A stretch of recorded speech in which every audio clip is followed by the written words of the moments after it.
Tässä videossa tutustutaan tiedostojen jakamiseen ryhmän sisällä. Tiedostojen jakaminen on yksi ryhmän tärkeimpiä ominaisuuksia ja sen voi tehdä kahdella eri tavalla. Voidaan joko luoda tiedostoja ja kansioita suoraan ryhmän sisään, tai sitten ryhmän jäsenet voivat jakaa niitä omasta Officestaan tänne ryhmään. Tässä ryhmän etusivulla voidaan klikata tuolta Näytä kaikki, jolloin päästään näkemään näitä tässä ryhmässä olevia kansioita. Tässä ensinnäkin näkyy tämä ryhmän nimi ylimpänä ja sen alla kansioita. Nämä kaikki kansiot on luotu tänne ryhmän sisään. Sitten tässä alempana on otsikko jaettu ja sen alla henkilöiden nimiä. Ja nämä kansiot taas on näiden henkilöiden ryhmälle jakamia kansioita. Eli nämä kansiot sijaitsee ikään kuin fyysisesti siellä käyttäjän omassa Officessa.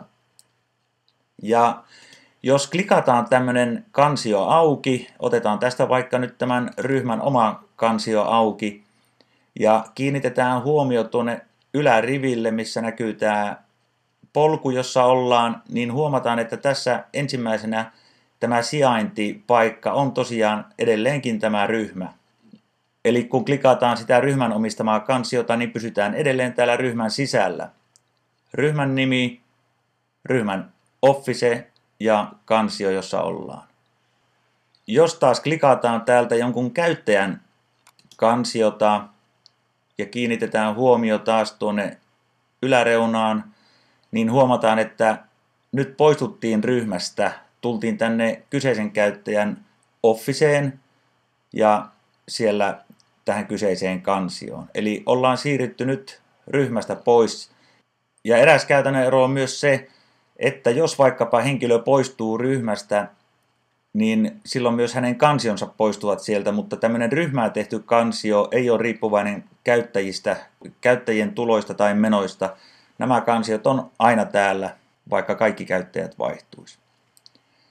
Ja noita tiedostoja ja kansioita tällaiseen ryhmään luodaan yksinkertaisesti valitsemalla tästä uusi ja sitten joko asiakirja tai kansio. Kokeillaan kansiota, annetaan nimeksi testi ja klikataan seuraava. Ja nyt sinne luotiin tyhjä kansio ja tästä ylhäältä voidaan palata takaisin tänne Officeen. Ja todetaan, että testikansio on luotu sinne ja se tosiaan tuli nyt tämän ryhmän otsikon alle, eli se on ryhmän oma. No miten sitten tuommoinen käyttäjän kansio jaetaan ryhmälle? Kokeillaanpa sitä. Nyt täällä ollaan kirjautuneena sisään testioppilas tunnuksella ja nyt tämä testioppilas haluaisi jakaa kansion tälle ryhmälle. Hän ei siis halua tehdä sitä kansiota ryhmän sisään, vaan haluaa jakaa jonkun oman kansionsa. Hän klikkaa täältä ylhäältä Office. Tämä ylärivihän oli aina käyttäjän henkilökohtainen ja niinpä myös tämä Office täällä on käyttäjän henkilökohtainen. Hän menee tuonne Officeen omiin tiedostoihin ja luo täällä uuden kansion. Ja annetaan sille nimeksi oppilaan. Tämän jakamisenhan voisi tehdä tässäkin, mutta tehdään se tuolla seuraavassa vaiheessa. Ja nyt kansio on luotu, se saa jäädä tyhjäksi. Tuossa vielä voidaan todeta, että ollaan täällä testikäyttäjän Officessa ja nyt kansiossa nimeltä oppilaan kansio.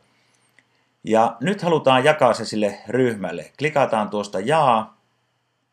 Muokkaa käyttöoikeuksia. Ja tässä on nyt tämä jakaminen, ja se on kaksiosainen sikäli, että tässä ensimmäisessä osassa voidaan tehdä tämmöisiä karkeita jakoja, mutta jätetään se tällä kertaa tuonne minä-kohtaan, ja täällä klikataan valitse yhteystieto luettelostasi.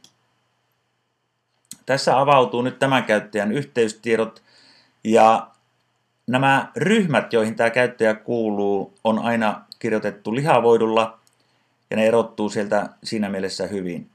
Ja nyt tämä halutaan jakaa tänne koulutusteknologia ryhmälle, joten merkitään siihen rasti.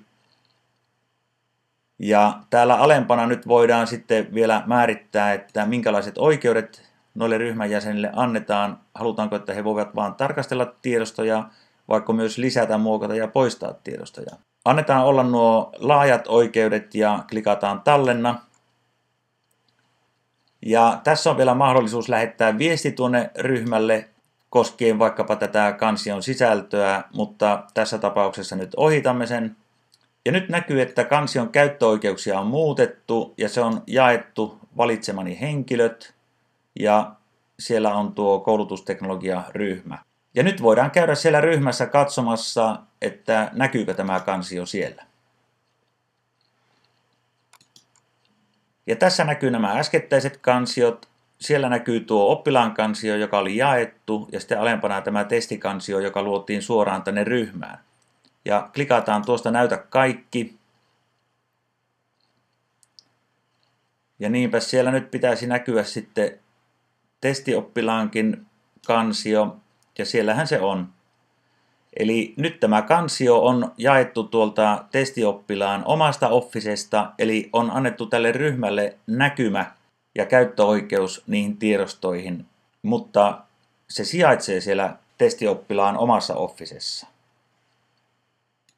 Ja tosiaan tämä ero on tärkeää tiedostaa.